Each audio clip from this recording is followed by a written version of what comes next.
қазір психотерапиялық жаттығу жасап жатырмыз.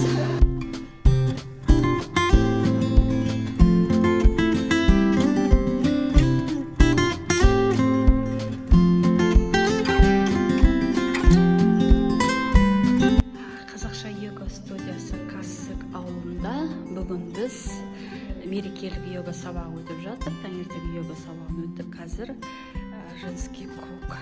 Біз қазір дәл қазіргі сәтте бұндай карточкалармен жұмыс жасаймыз. Бұл бүгінгі тема бізде әйел тақырыбы.